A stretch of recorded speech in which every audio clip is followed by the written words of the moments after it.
Buenas noches. Hoy vamos a hablar de psicofonías, esas voces que aunque no se escuchan en el momento, sí que se quedan registradas en nuestras grabadoras. Estamos hablando de voces de origen desconocido que en ocasiones responden a nuestras preguntas, pueden llegar a adivinar el futuro o incluso a amenazarnos. El programa de hoy va a ser absolutamente fascinante y quizá aterrador, porque vamos a tratar de descifrar qué son esas voces, desde dónde se originan, quién las provoca y quizá lo más inquietante de todo, ¿podrían ser los difuntos tratando de contactar con nosotros? Tenemos por delante algo menos de una hora que no va a ser apta para corazones sensibles. Aquí empieza el especial de Córdoba Misteriosa sobre psicofonías.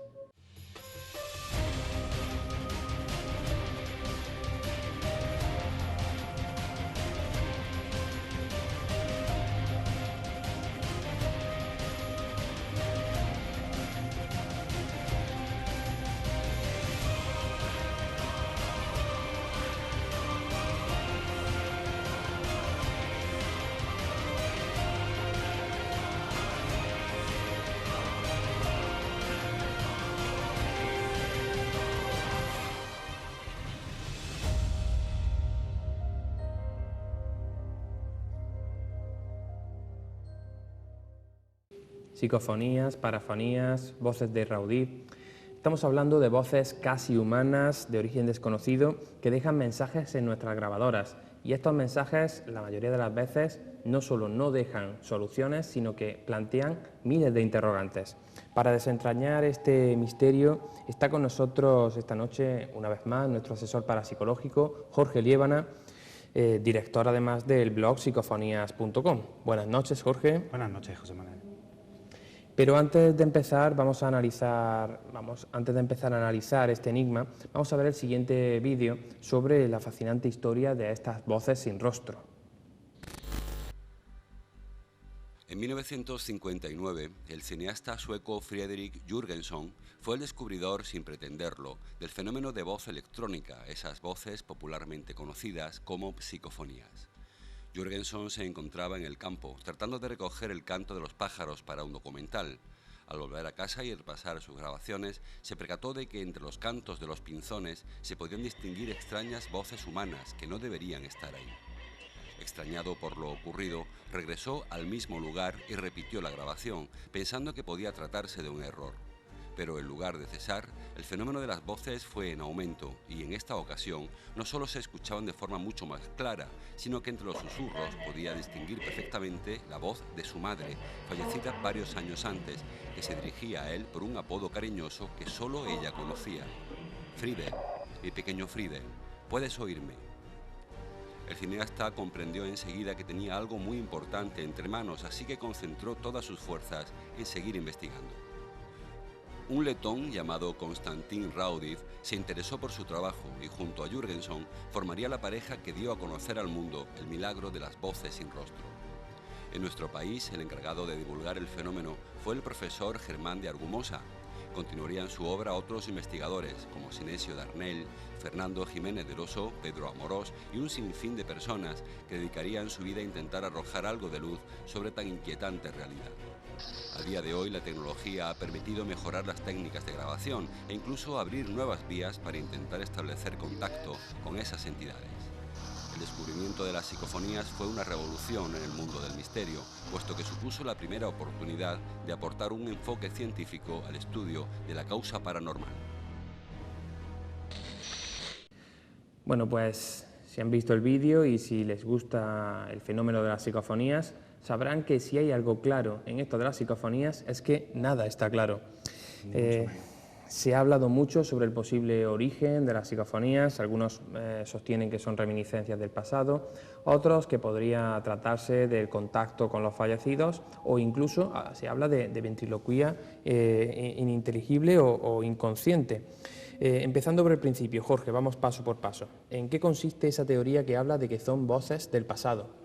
Pues la teoría que defiende que son voces del pasado trata de que en un lugar en el que han sucedido hechos negativos pueden quedar esas voces que fueron emitidas en su día de alguna manera flotando o rebotando.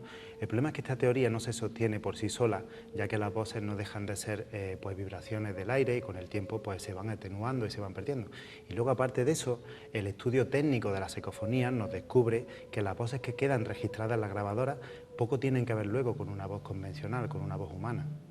La mayoría de los investigadores piensan, sin embargo, que en realidad cuando graban una psicofonía se están comunicando con los fallecidos, ¿no? Efectivamente, precisamente se piensa eso, porque los primeros investigadores, los pioneros en la investigación de la psicofonía, pues eran de corte espiritista y defendían la idea de la trascendencia a la muerte, la supervivencia a la muerte. Es cierto que en muchas ocasiones se han podido grabar psicofonías que parecen corresponder a personas que ya no están entre nosotros, que han fallecido y que incluso han sido reconocidas por familiares y amigos. Incluso en más de una ocasión esas psicofonías han dejado mensajes muy personales, muy íntimos sobre esa persona, muy secreto. Claro, todo este cúmulo de circunstancias pues, puede hacer pensar que es una posibilidad bastante plausible que se trate de eso. Y luego una tercera opción, de las más extendidas en la actualidad, sería la animista, la hipótesis animista. ¿En qué consiste? La hipótesis animista lo que afirma es que las voces que se graban pueden ser producidas, o por lo menos en parte, por nuestra propia mente. Esta teoría es bastante antigua, casi tan antigua como la misma psicofonía. El problema es que cuando surgió, la mayoría de los investigadores, como te he comentado, pues creían en la tesis espiritista y esto al final fue rechazado. Lo que pasa es que se está recuperando porque hay estudios científicos recientes que abren la puerta a la posibilidad de que la mente pueda hacer más cosas de lo que nosotros pensamos. Es decir, por ejemplo, se está empezando a comprobar que la misma mente puede influir en un medio físico, de manera que hay que tener en cuenta esta posibilidad porque puede ser también una posible explicación, ¿por qué no? No sabemos qué da más miedo, si que nos hablen los muertos o que nuestra mente sea capaz de hacer todas esas cosas maravillosas que aún desconocemos.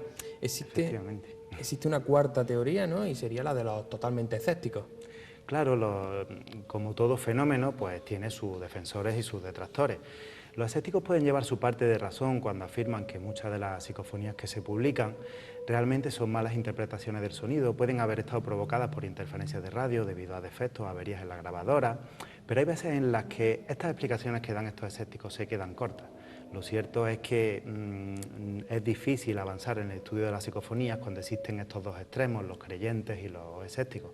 Yo creo que el mejor paso para poder avanzar un poco y arrojar luz quizás sea un término medio y ponerse un poco de acuerdo con los criterios. Bueno, pues por ir organizándonos, estas son las 4 teorías más aceptadas en la actualidad, las 4 vertientes, las 4 hipótesis, y sin lugar a dudas podríamos pasarnos la noche entera hablando de psicofonías, pero seguro que lo que nuestros espectadores quieren es empezar a escuchar algunas. Por eso nosotros vamos a hacer un breve recorrido por algunas de las más impactantes que se han grabado en nuestro país. Me gustaría que Jorge comentara las psicofonías, las escucháramos y también nos dijera quién las ha grabado y en qué circunstancias, porque eso en ocasiones puede también influir a la grabación. ¿Por dónde empezamos, Jorge? Pues aprovechando que hablábamos antes sobre Argumosa en el vídeo que hemos emitido, vamos a mostrar una psicofonía suya. Esta psicofonía en concreto es conocida como la psicofonía más larga que jamás se ha grabado y también la más polémica.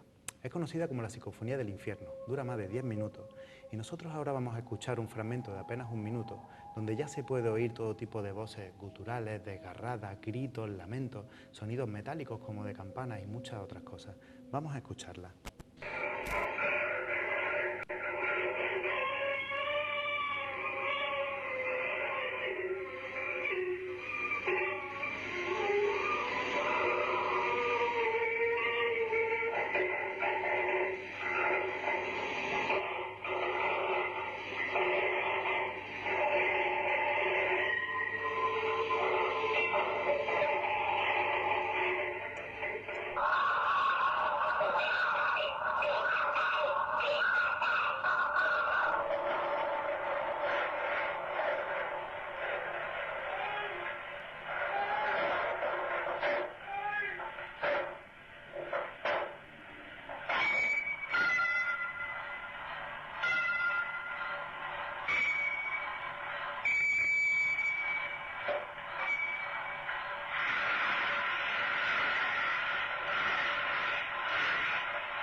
Bueno, espero sinceramente que después de escuchar esto nuestros espectadores sigan ahí y no hayan cambiado de canal.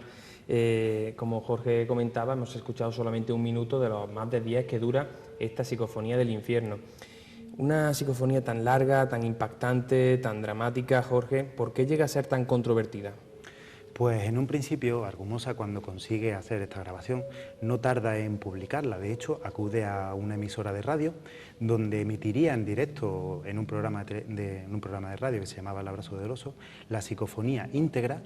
Lo que pasa es que justo después de esto, de pronto y sin motivo aparente, guarda esa psicofonía en un cajón y pide a todo el mundo que no la vuelva a publicar, que no la vuelva a reproducir. Esto, por supuesto, pues levantaría todo tipo de sospechas y de escepticismo al respecto. Hay muchas teorías, se especula mucho sobre cómo y cuándo se grabó esta psicofonía, porque no hay mucha luz sobre ello. Hay quien afirma que esta psicofonía se grabó en un cementerio, otros dicen que fue en el chalet de unos amigos de Argumosa, que le pidieron hacer un experimento de manera informal y al final salió eso. Lo cierto es que después de esto muchos investigadores han intentado acceder a esa psicofonía, a la original, para poder de alguna manera analizarla y poder saber su procedencia, pero siempre se le ha negado el acceso sin ningún tipo de motivo. Esto es un comportamiento bastante extraño viniendo de alguien que era nada menos que un gran divulgador de lo paranormal, como era Germán de Argumosa. Pues curiosa historia. ¿Cuál es la siguiente psicofonía que te gustaría destacarnos? Pues la siguiente psicofonía que vamos a escuchar pertenece a Sinesio Darnel, que es doctor en química, ya desaparecido, doctor en química y profesor de universidad, que además siguió los pasos de Germán de Argumosa. En esta ocasión, Darnel se encontraba en su casa grabando y estaba haciendo preguntas sobre cómo es ese mundo en el que viven esas supuestas entidades que nos responden. Justo después de hacer esa pregunta, se grabó esto.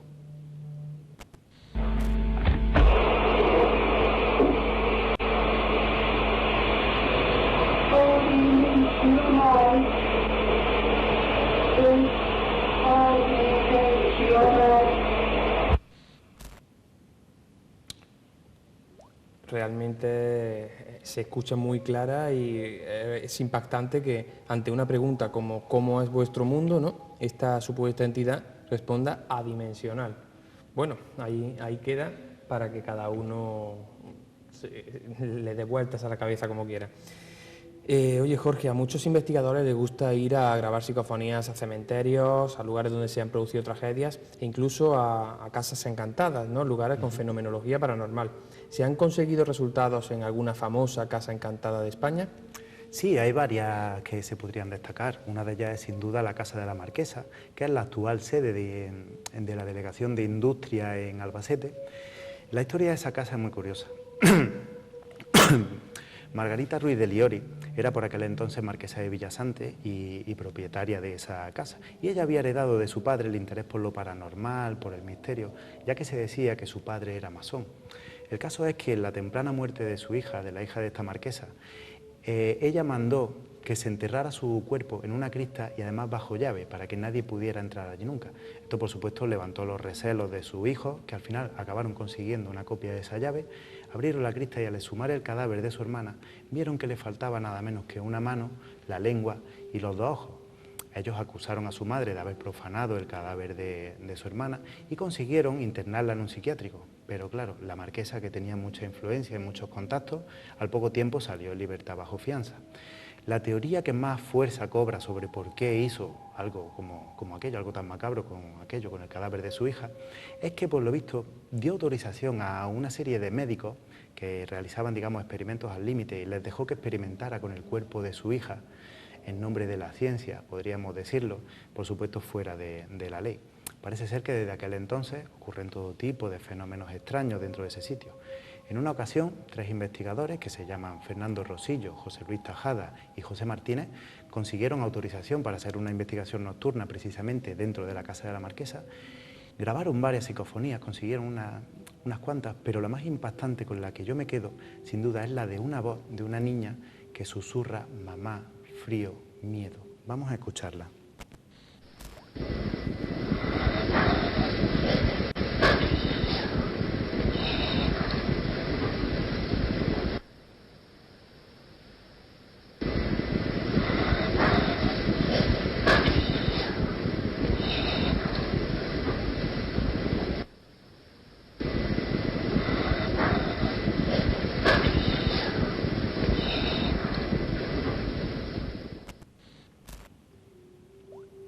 Ahí la han escuchado ustedes 3 veces repetidas: mamá, frío, miedo.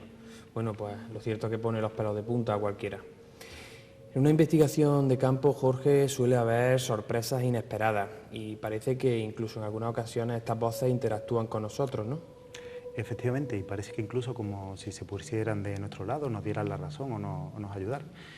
Un ejemplo muy claro: todo el mundo seguramente conocerá la famosa casa de las caras de Belmez, famosa por las teleplastias que aparecen en sus paredes, techos, suelos. Dentro de esa casa se han grabado muchísimas psicofonías, pero yo quiero destacar una precisamente por esto que hablábamos. En una ocasión, María Gómez Cámara, la antigua propietaria de esa casa, que falleció ya hace unos años, estaba preguntando a esas entidades que por qué habían venido a su casa, y justo después se oye claramente una voz de mujer que dice: es un abuso. Vamos a escucharla. Bueno, el por qué han venido aquí a mi casa. Bueno, el por qué han venido aquí a mi casa. Bueno, el por qué han venido aquí a mi casa.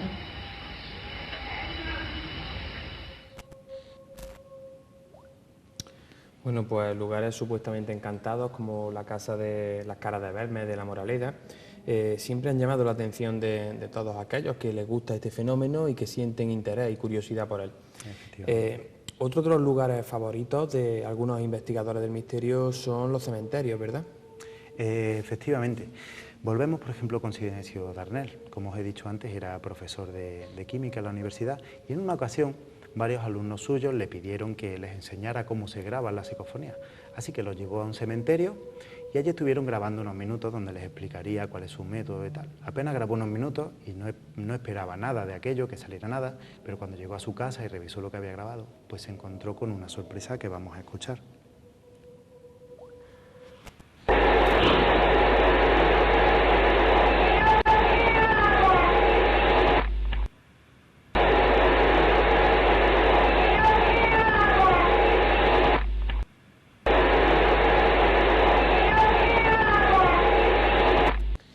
Debe de ser sorprendente en el silencio sepulcral de un cementerio toparse con una sorpresa así.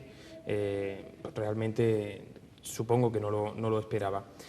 Estamos hablando de un fenómeno apasionante que cuando uno consigue un registro puede ser realmente emocionante, porque siempre es una sorpresa, siempre está cargado de intriga el saber si uno va a captar, va a grabar algo o no.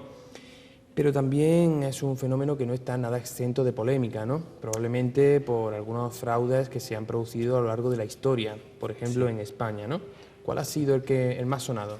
Pues sin duda alguna el de Carmen Sánchez de Castro y el Palacio de Linares. La historia del Palacio de Linares comienza precisamente con la muerte de los primeros marqueses de Linares, ya que se dice que los espíritus de estos pues vagan por ese palacio. El caso es que este palacio, en el fallecimiento de estos marqueses, pasa a manos de su ahijada, una joven que se llamaba Raimunda y era de familia humilde. Pues un joven hijo de un rico comerciante que se llamaba José de Murga se enamoró de ella y al contárselo a su padre, este enfureció de tal manera que acabó mandando a su hijo a estudiar a Londres para que se olvidara completamente de esa relación, cosa que no entendían para nada. Poco después el padre de José fallece y ya nada podía impedir pues, su unión, así que acabaron casándose y poco tiempo de estar casados José y Raimunda, José descubre una carta de su padre en la que confiesa nada menos que Raimunda es el fruto de una relación extramatrimonial que tuvo, por lo tanto José y Raimunda eran hermanos. Para solucionar esto, fueron a ver a por entonces Papa Pío XII, le pidieron que les dejara seguir con esa unión, que les bendijera, pero lo único que consiguieron fue que les dejara convivir, vivir juntos en la misma casa, pero en habitaciones separadas, dormir en habitaciones separadas y por supuesto en castidad. Podemos imaginarnos que no cumplieron para nada esa enmienda, así que acabaron teniendo una hija a la que llamaron Raimunda. Se cuenta que a esta niña con muy corta edad la acabaron asesinando sus propios padres precisamente para que nadie supiera lo que habían hecho y que estaban viviendo en pecado. Desde entonces se cuenta que pues, el espíritu de esta niña, de la pobre Raimundita, vaga por este palacio llorando desconsoladamente, buscando consuelo. Vaya, ¿y se ha grabado algo alguna vez? ¿Se ha investigado este lugar? Pues a eso precisamente es a lo que íbamos. Aquí es donde entra en juego Carmen Sánchez de Castro. Primero quisiera escuchar la psicofonía y luego vamos a saber su historia.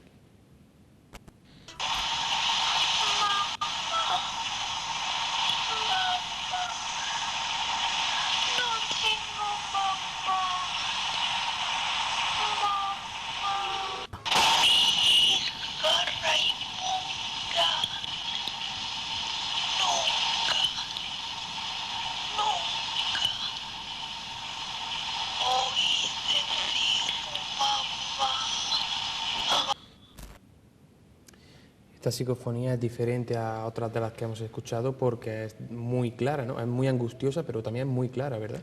Demasiado clara, tanto como que es falsa.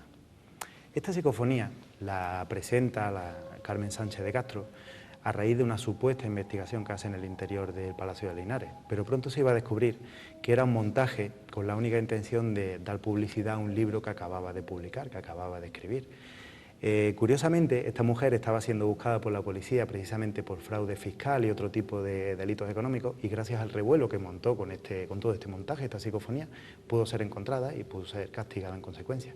Y de hecho, los que participaron en este montaje acabaron confesando que efectivamente ellos habían grabado estas voces en un estudio de grabación. Puedes imaginar el alcance de esto.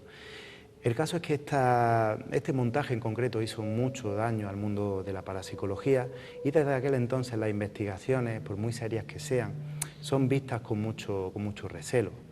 Bueno, eso, y que una vez a Televisión Española no se le ocurrió otra cosa que hacer una emisión en directo por la noche con el Palacio de Linares.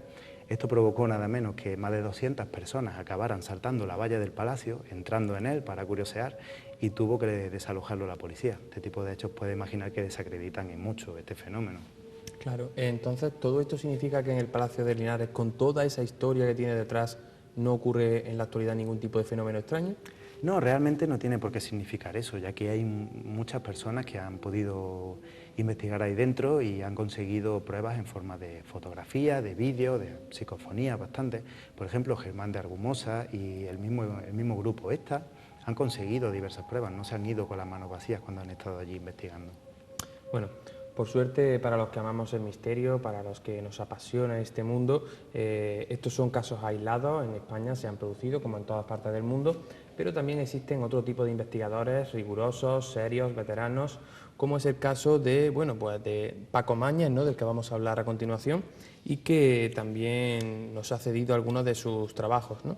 Efectivamente, Paco Mañas es un investigador muy veterano, muy reputado. Hemos tenido la suerte de hablar con él, y él durante muchos años se dedicó a investigar precisamente la psicofonía, a experimentar con ello. En una ocasión, grabando en su casa, como solía hacer, captó una voz, la verdad es que muy impactante. Técnicamente, él lo que hacía era utilizar un generador de ruido, que vamos a explicar más adelante en qué consiste, que conectaba directamente a una grabadora de cassette. Pues lo que consiguió fue precisamente esto que vais a escuchar.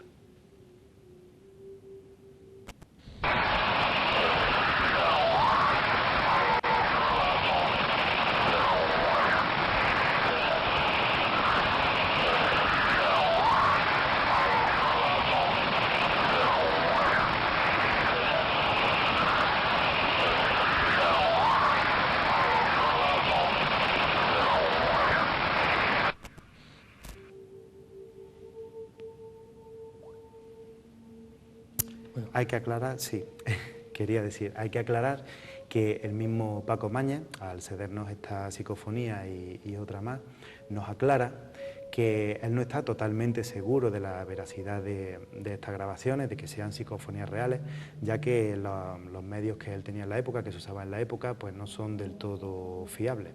Es de agradecer que un investigador tan serio y con tanta solera como él, pues lo trate de esta manera, con sus dudas, y que dude de sí mismo. También nos envía otra psicofonía, también muy impactante, en la que se puede escuchar perfectamente a un hombre decir: no puede ser.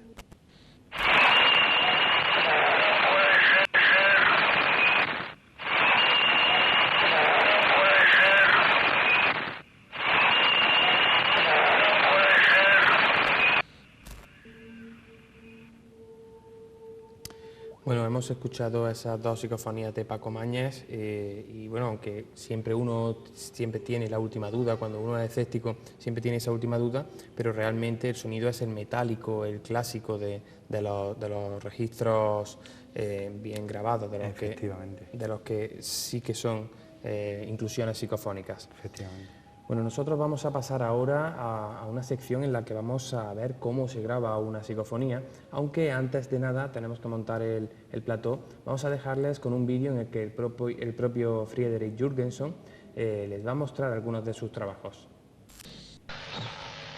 Ich mache es nochmal. Das ist Deutsch. Horch der Radio. Horch der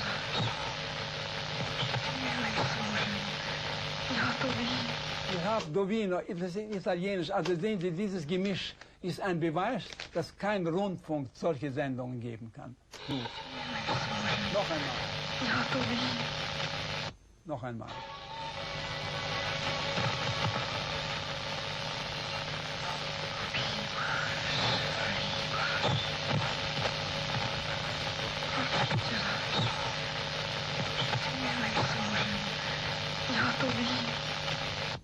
Gut? Noch einmal vielleicht. Naja.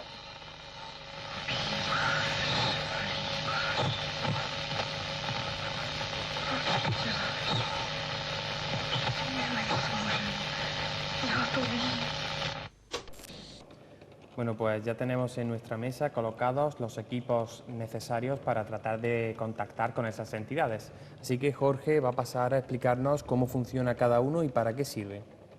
Pues todo empezó precisamente con este tipo de magnetófono, un magnetófono de válvulas que por aquella época, los finales de los 50, primeros de los 60, cuando se descubre la psicofonía, los pioneros en investigar los utilizaban. Luego hubo un salto tecnológico en el que ya pues aparecen las cintas de cassette, aparecen las grabadoras de cassette, al estilo de esta que estamos viendo aquí. Tiene la ventaja de ser portátiles, de ser más manejables, más accesibles, pero el gran salto tecnológico iba a venir precisamente con la era digital, porque la grabación digital de voz y de audio iba a aportarnos una calidad que las grabadoras analógicas no pueden aportarnos, y además nos iba a quitar de muchos defectos y de muchos fallos que tienen estas grabadoras de por sí, como por ejemplo el arrastre de la cinta, ese ruido que provoca, interferencias que puedan incidir en los cabezales magnéticos, que también se puede colar cualquier tipo de ruido, sonido, incluso de voz.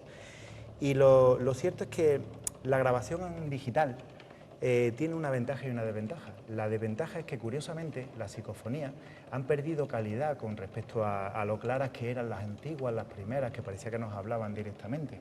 Pero, por otro lado, también nos ofrecen una fiabilidad que nos permite seguir estudiándolas, fiabilidad que no nos dan las grabadoras analógicas.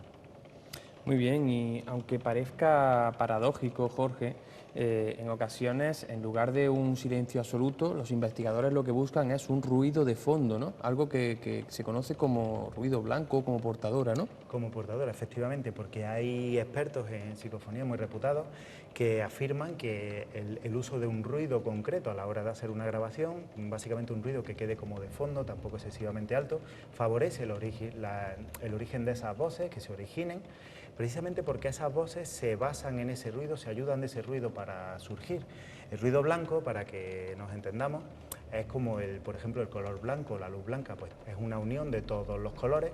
Precisamente el ruido blanco es la unión de todas las frecuencias que son audibles al oído humano. Esto es el ruido blanco concretamente.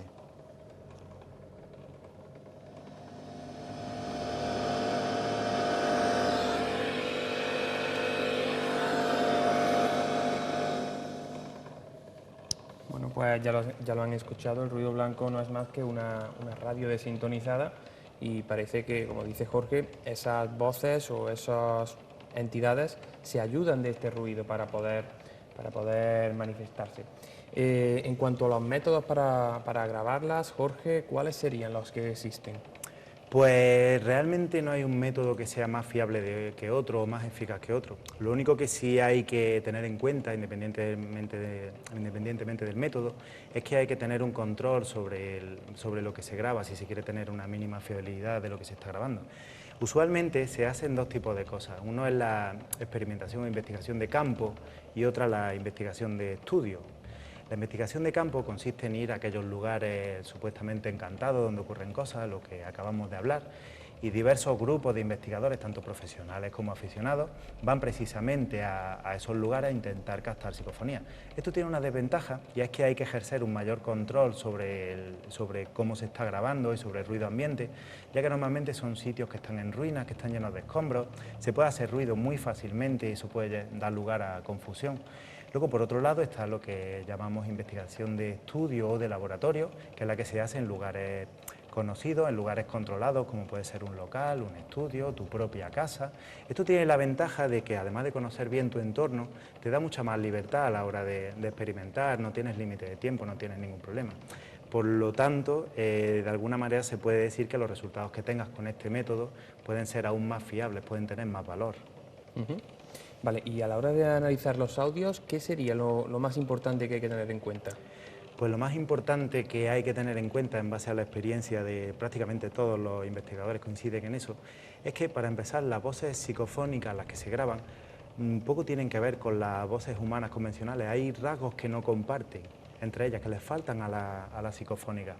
Entonces, para distinguirlas, pues simplemente hay que darse cuenta de que parece una voz artificial, una voz metálica, como robótica. Lo que sí es cierto es que es muy fácil distinguir confundir cualquier tipo de ruido con una supuesta voz, así que lo que es importante es que realmente estemos seguros de que lo que estamos escuchando es una voz.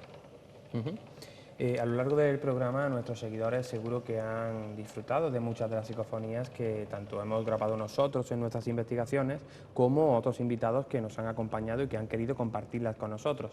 Pero todavía, Jorge, quedan algunas psicofonías inéditas que no hemos puesto en el programa y que has grabado tú o tu grupo de investigación, ¿no? Efectivamente. Quiero empezar mostrando una psicofonía que grabé yo mismo precisamente en un cortijo abandonado y que es muy especial para mí porque esta psicofonía que pude captar fue un cambio radical para mí y me hizo interesarme ya de una manera más profunda en el fenómeno de la psicofonía. Por desgracia, nunca he podido descifrar qué es lo que dice, cuál es el mensaje que da esa psicofonía. De lo que no tengo duda es que se trata de una voz de mujer, como muy robótica, que parece estar en otro plano. Vamos a escucharla.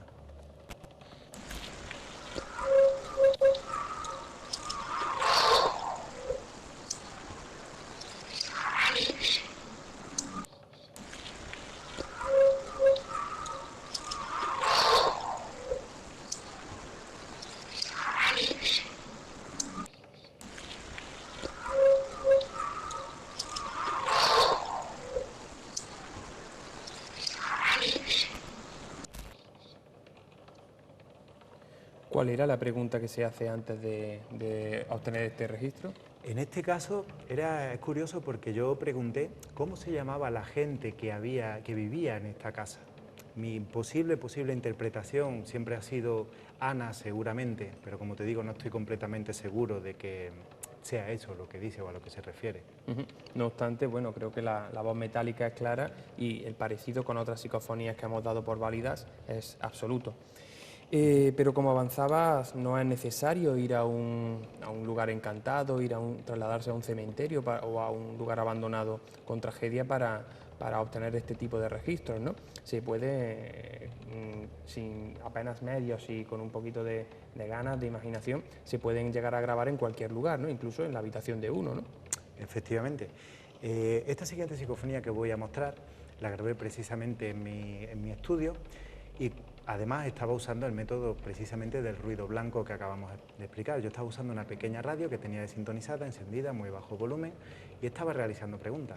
Una de esas preguntas que realicé concretamente fue que en qué frecuencia debía yo sintonizar esa radio para obtener mejores resultados. Y pocos segundos después, luego ya al oírlo, al analizarlo, una voz que parece ser femenina me responde 7, lo cual tiene bastante valor a nivel técnico para mí. Vamos a escucharla.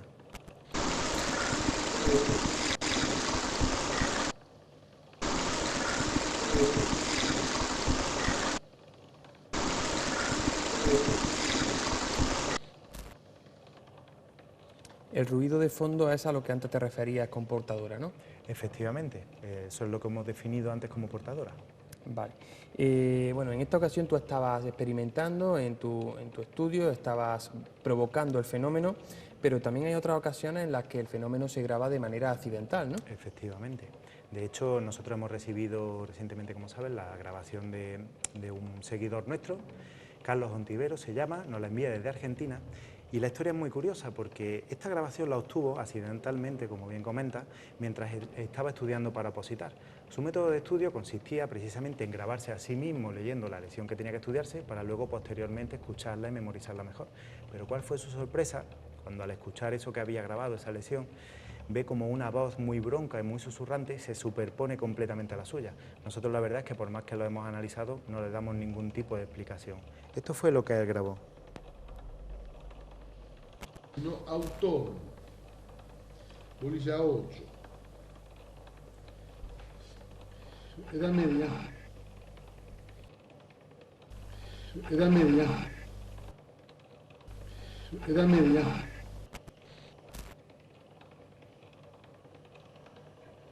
Bueno, yo creo que cuando el amigo Carlos repasó su grabación para estudiar y escuchó esa voz, la sorpresa tuvo que ser mayúscula, ¿no? Seguramente ese día dejó de estudiar directamente. Bueno, pues muchísimas gracias, Carlos. Muchas gracias por compartir con nosotros esta grabación tuya. Y bueno, muchísimas gracias también a ti, Jorge, A ti siempre. por esta explicación magistral que nos has hecho de este fenómeno tan controvertido y tan apasionante como es el de la transcomunicación instrumental, como es el de las psicofonías.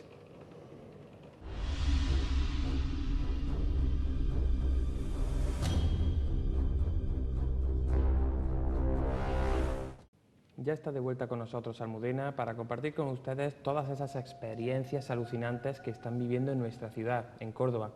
Buenas noches, Almudena. ¿Qué han dejado nuestros amigos estos últimos días? Buenas noches, José Manuel. Vamos a empezar viendo unas fotos que nos han enviado nuestros amigos por Facebook. La primera de ellas nos la envía José Pavón y nos escribe lo siguiente. Hola, soy seguidor de vuestro programa, el cual me parece muy interesante y a la vez muy necesario para nuestra ciudad. Es una gran labor la que hacéis para llevar trocitos de la historia de Córdoba a todas partes. Mi más sincera enhorabuena. Quería compartir una foto que tenía guardada mi padre en los años 60, más o menos. Esta casa estaba situada en el pueblo de Baena. Es la típica casa que en ese momento estaba a punto de ser demolida. La casa estaba precintada y la planta alta no tenía suelo porque se derrumbó años antes. Sin embargo, en la ventana se aprecia una figura. ¿Qué os aparece? Bueno, pues ustedes la están viendo, parece ser una figura humana la que está asomada a la ventana, pero como indica nuestro amigo, esto es totalmente imposible porque esa planta no tenía suelo, se había derrumbado. Ustedes deciden qué es lo que estamos viendo. ¿Qué más tenemos, Almudena? La siguiente foto nos la manda Tamara Sabariego, que la hizo en la Facultad de Filosofía y Letras durante una ruta de sanatorio, desde el patio. Tamara apuntó con su cámara hacia una de las ventanas de la planta superior, donde en ese momento no había absolutamente nadie. Nuestra amiga asegura que parece que hay alguien asomado en esa ventana. Bueno, vemos que estamos ante un nuevo ejemplo de figura extraña, podría ser sugestión, podría ser una pareidolia o nuestro cerebro simplemente pasándonos una mala jugada. Dejamos el interrogante abierto para que sean ustedes quienes decidan qué es lo que se ve en esta imagen. Y ahora vamos a leer el correo que nos envía Rafael Vargas y se refiere a uno de los lugares a los que hemos hecho referencia durante todo el programa, que es el antiguo Hospital Militar. Y en este no paran de llegar testimonios de este mismo lugar, que es el antiguo Hospital Militar. Y él habla, Rafael, que en el 2001 entró 2 veces a este recinto. En su primera visita, él ya asegura haber vivido momentos de bloqueo, el sentimiento inexplicable de que 1000 ojos se clavaban en su pecho. Pero se armó de valor y volvió a realizar una segunda visita. En esta ocasión no fue solo, fue con un amigo. La visita que le voy a contar fue más o menos igual que la anterior, con la excepción de que esta vez visitamos los sótanos. Fue un espanto. Allí hubo un incendio y se veía una imagen terrorífica.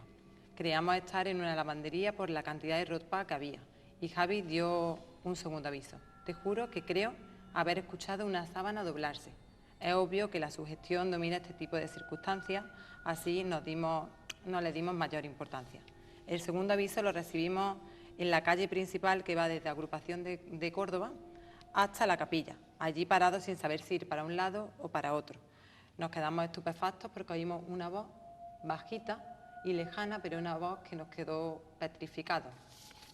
Después de unos minutos sin poder movernos, nos empezamos a reír y nos convencimos de que no había sido nada y seguimos con nuestra ruta. Las linternas eran muy útiles porque no se veía absolutamente nada y era todo muy espeluznante. Más de una hora después intenté entrar en este módulo que es cirugía 2, pero no tuve el valor. Jamás volví a entrar a este hospital hasta su remodelación. Él asegura que allí había algo seguro. Bueno, pues un testimonio más para la lista, el de Rafael Vargas, para la larga lista de fenómenos extraños y de personas que han vivido situaciones difíciles de explicar en este mítico lugar, el antiguo Hospital Militar de San Fernando. Si algo es seguro es que en este lugar, al igual que en otros, sobre los que hemos hablado durante todo el programa, tienen sorpresas inexplicables. Si ustedes tienen fotos extrañas que nos puedan mandar durante todo el verano, lo pueden mandar en info@cordobamisteriosa.es, por el Facebook de Córdoba Misteriosa o mandando un WhatsApp al 634-221-984. Bueno, y si nos han acompañado ya hasta aquí, hasta este momento, simplemente me queda agradecerles todo el apoyo que nos han dedicado durante esta primera temporada. Muchísimas gracias, Almudena, por haber estado esta noche y toda la temporada con nosotros. Muchas gracias. Y a ustedes decirles que después del verano les esperamos con una segunda temporada absolutamente fascinante y llena de sorpresas. En esta nueva temporada, en la que empezamos a trabajar desde ahora mismo, traeremos nuevas investigaciones, nuevos testimonios, habrá casas encantadas, secciones diferentes y muchas sorpresas. Si no pueden esperar a que llegue este momento, también saben que durante todo el verano seguiremos ofreciendo esas rutas diferentes por la Córdoba misteriosa, rutas en las que ustedes podrán vivir en primera persona, de primera mano, todas nuestras investigaciones, las psicofonías, visitar lugares con fenomenología paranormal. Saben que están invitados a acompañarnos.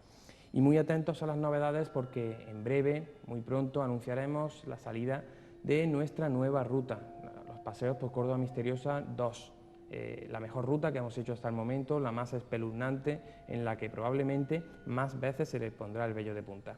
Así que ya saben, hasta entonces les deseo, en nombre del equipo de Córdoba Misteriosa, en nombre de todo el equipo, un muy feliz verano.